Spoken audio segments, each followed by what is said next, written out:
आप सभी को मेरा नमस्कार।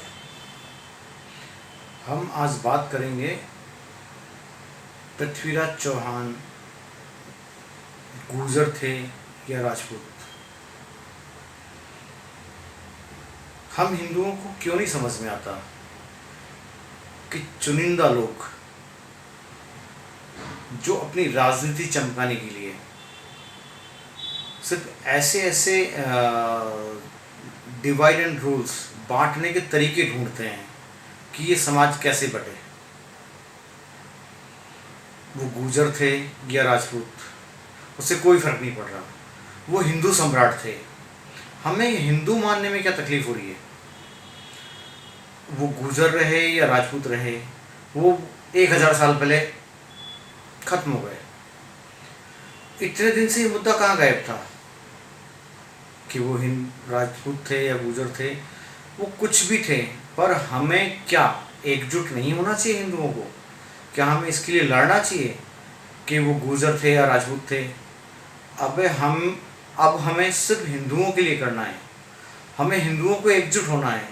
कुछ लेफ्ट पार्टी हैं, कुछ ऐसे लोग हैं जिन्हें एकजुटता पसंद नहीं है, क्योंकि अभी तक गुर्जर ये ऐसी कौम थी जो कभी किसी कौम से लड़ी नहीं थी, पर अब राजपूतों से इन्हें कैसे दूर किया जाए? ये छोटी छोटी बातें हैं, ये आम पढ़े लिखे आदमी के समझ में आ जानी चाहिए। ऐसा नहीं है कि वो गुर्जर थे, ऐसा नहीं है वो राजपूत नहीं थे। सबने इतिहास पढ़ा है और सबके सामने इतिहास है। इतिहास भुलाया नहीं जा सकता, पर हम उस चीज़ पे क्यों बहस करें? हमें सबको पता है कि वो क्या थे। हम क्यों लड़ें कि वो गुर्जर थे? हम क्यों लड़ें कि वो राजपूत थे? हमें ये चाहे वो हिंदू सम्राट थे, बात खत्म हो गई।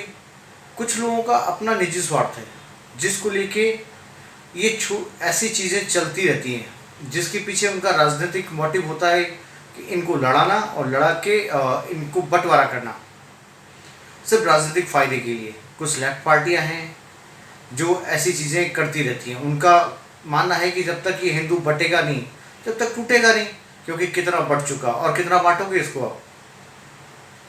मैं तो यही कहना चाहूँगा कि ऐसी बुराई से बहुत दूर रहें। ये भी कोरोना से ज़्यादा घातक है। कोरोना का तो इलाज है, पर इसका कोई इलाज नहीं है। इसका इलाज सिर्फ समझदारी है। आपको समझना चाहिए अपन क्यों इस झगड़े में पड़े।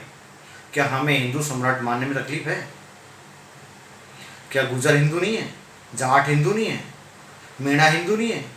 हमारे एससी भाई हिंदू नहीं है? सब हिंदू हैं, तो हिंदू मानने में कहाँ तकलीफ है? अब राजा 1200 साल पहले रहे थे, अब उसके लिए आज क्यों रोना?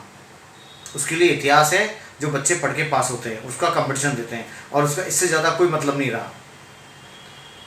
तो मेरा तो यही कहना है कि इन गंदे विचारों से दूर रहें, और जितनी ऐसी पार्टियां हैं जिनका उद्देश्य यही है कि हम लड़ें, चाहे उसके लिए उन्हें कुछ भी करना पड़े। आज पृथ्वीराज चौहान आ रहे हैं, कल महाराणा प्रताप आएंगे, फिर परसों अभी कुछ दिन पहले हनुमान जी आ गए थे, फिर रावण आ जाए।